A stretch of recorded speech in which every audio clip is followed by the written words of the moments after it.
जय श्री कृष्ण।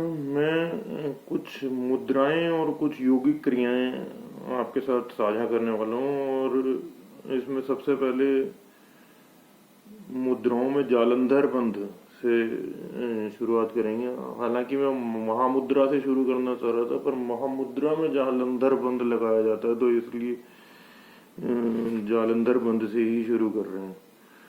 तो मैं आप लोगों के साथ मैं पहले पढ़ के बता देता हूँ। ये घेरंड संहिता में से है। तो घेरंड संहिता कहती है, जालंधर बंद के लिए सीधा भावार्थ पढ़ाते हैं कि कंठ को सिकोड़ कर ठुड्डी को हृदय पर रखें। जालंधर बंद करने पर 16 प्रकार के आधारों में बंद लग जाता है। यह श्रेष्ठ जालंधर बंद मृत्यु का नाश करता है। इसके सिद्ध होने पर योगियों को अनेक सिद्धियां प्राप्त हो जाती हैं। जो 6 मास इसका अभ्यास करता है वह निस्संदेह सिद्ध है। तो पहले तो करने से पहले सबसे पहले कि खाली पेट होना आवश्यक है। तो इसलिए सुबह का समय सर्वोत्तम है, और सुबह शौच जाने के बाद, और उसके बाद कुछ खाया पिया ना हो तो सर्वोत्तम वही है। और अगर आपने शाम के समय करना है तो दोपहर के खाने के लगभग 5 घंटे बाद या 4.5 घंटे बाद आप कर सकते हैं। इसके बाद आपको आसन में बैठना होगा, मतलब किसी जगह पर आप योगा मैट बिछा लें या चटाई बिछा लें। उसके बाद ऊपर आलती पालती में या फिर चौकड़ी मार के, या फिर इसको हम सुखासन कहते हैं, या फिर पद्मासन में बैठ सकते हैं, जैसा आपको उचित हो। और जिनसे नहीं बैठा जाता जमीन पे, वो कुर्सी पे बैठ के भी कर सकते हैं, वो भी ठीक आसन है।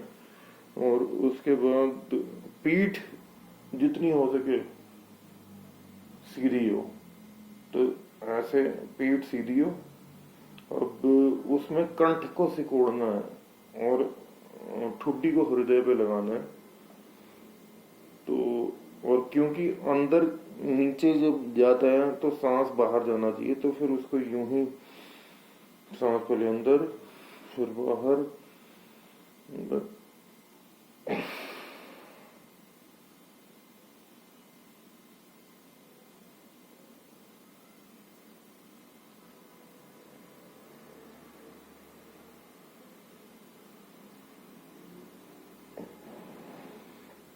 ये जालंधर बंद है, और इसका हम प्रयोग और जगह और प्राणायाम आसन में करते रहेंगे।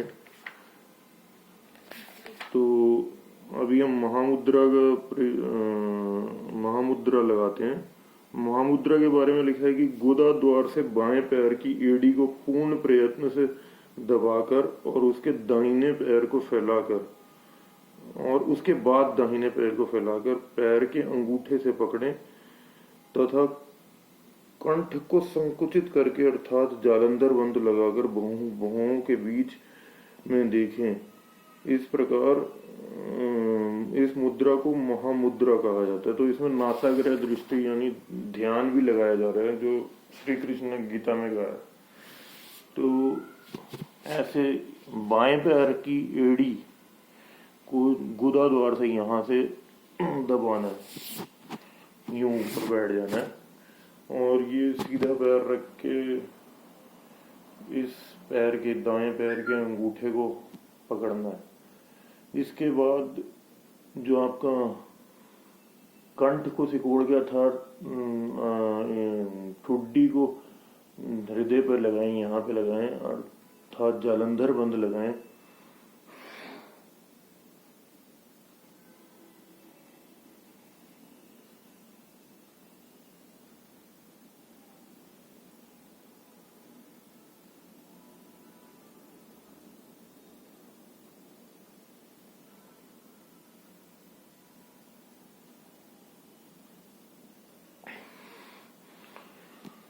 इसको आप यथाशक्ति जितनी देर चाहें कर सकते हैं,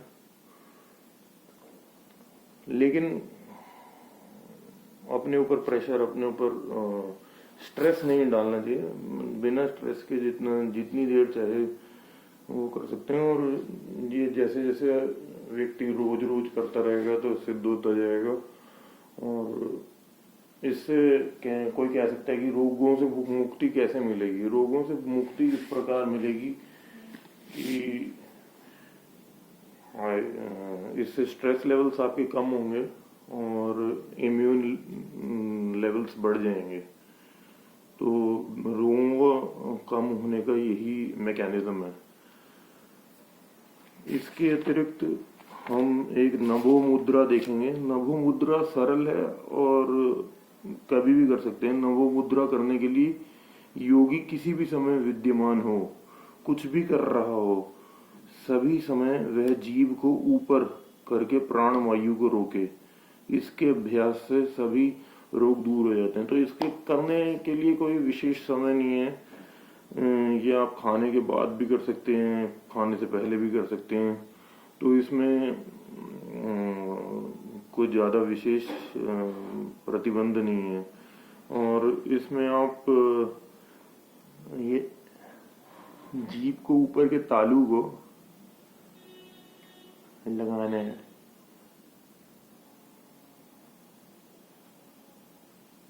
और सांस को रोकना है साथ में।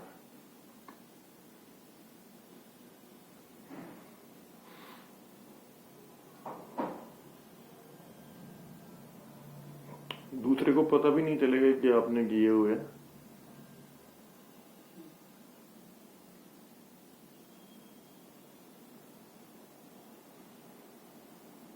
और इसमें जीभ को जितना पीछे पोस्टीरियरली जितना भी पीछे ले जा सकते हैं उतना ज्यादा अच्छा प्रभाव आएगा।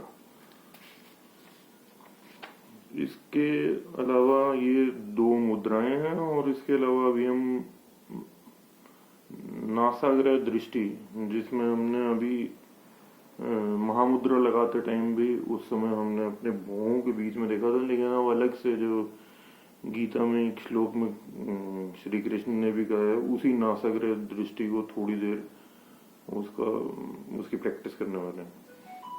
तो इसमें और कुछ नहीं है। साधारण मुद्रा में बैठिए और आसन पे एक सही जगह पे, मतलब टेम्परेचर ठीक होना चाहिए। ये नहीं कि बहुत ठंडे जमीन पे बैठ गए। और सामने देखिए। सामने के बाद आप यहाँ ये जो 2 आंखों के 2 बीच में जो जगह है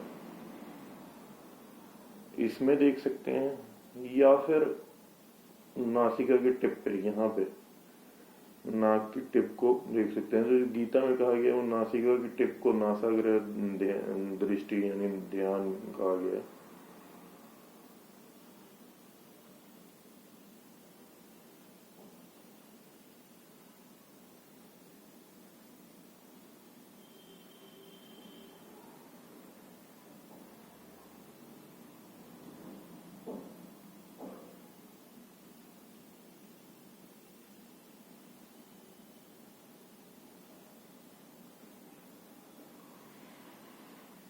तो ये आप जितनी भी देर चाहें उतनी देर प्रैक्टिस कर सकते हैं, इसका अभ्यास कर सकते हैं। और इसका फ़ायदा ये है, स्ट्रेस लेवल्स कम होते हैं, इम्यूनिटी बढ़ती है। और बेसिक मैकेनिज्म अगर कोई पूछे तो जो हमारी आत्मा है उसका हायर कॉन्शियसनेस से जो रिलेशन है वो उसको सही करता है। मतलब हायर कॉन्शियसनेस से कनेक्ट बढ़ाता है। और जब भी हायर कॉन्शियसनेस से कनेक्ट बढ़ता है तो आपकी इम्यूनिटी बेहतर हो जाती है। और उसके अलावा आपके स्ट्रेस लेवल्स कम हो ही जाते हैं। धन्यवाद।